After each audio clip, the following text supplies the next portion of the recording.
There's many, many studies that show the importance of B2B purchase buying decisions are more emotional than rational.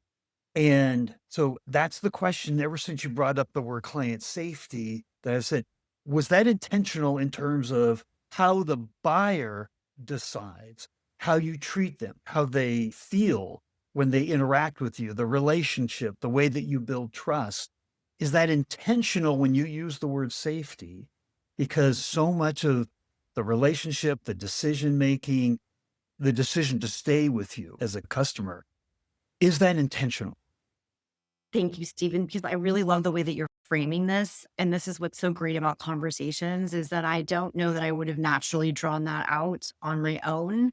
And so thank you for giving the space to say, I'm reflecting on this and I'm hearing something that I think sounds like it's landing and anyone can be seen. So you can walk past any human being and see them.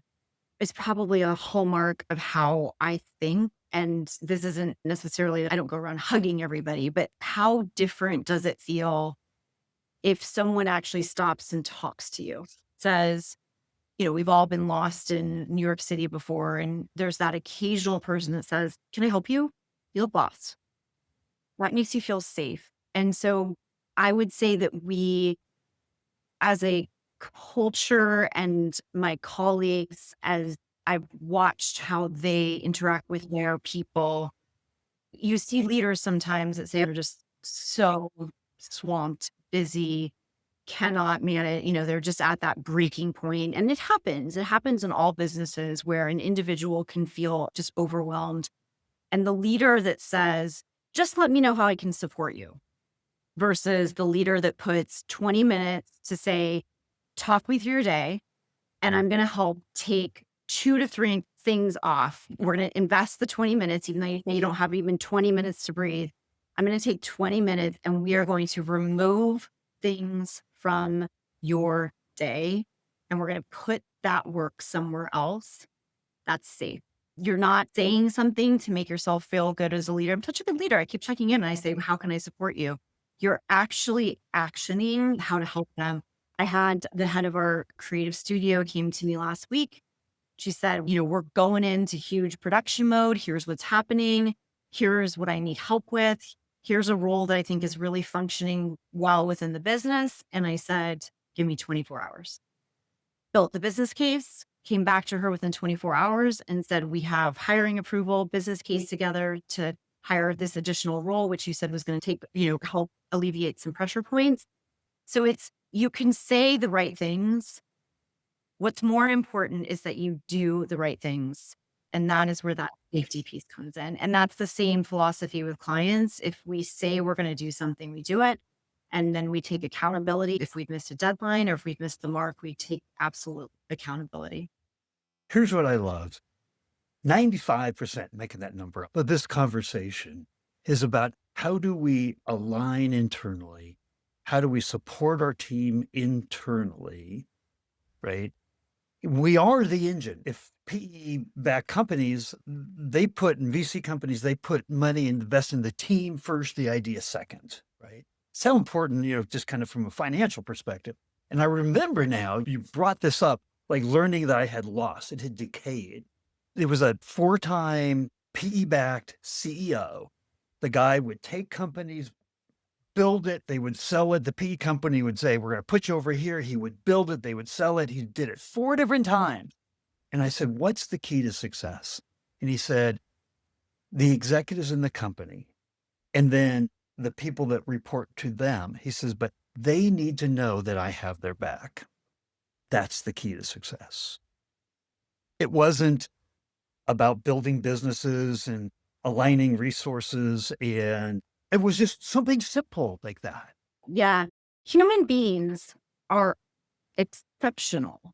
And what's so wonderful to see right now is that the talented people that work for us, both full time and freelancer, they're the ones that are really, really thriving right now are those that are finding ways to use tools to their advantage. So, implementing AI. We have an AI solutions leader here inside our agency.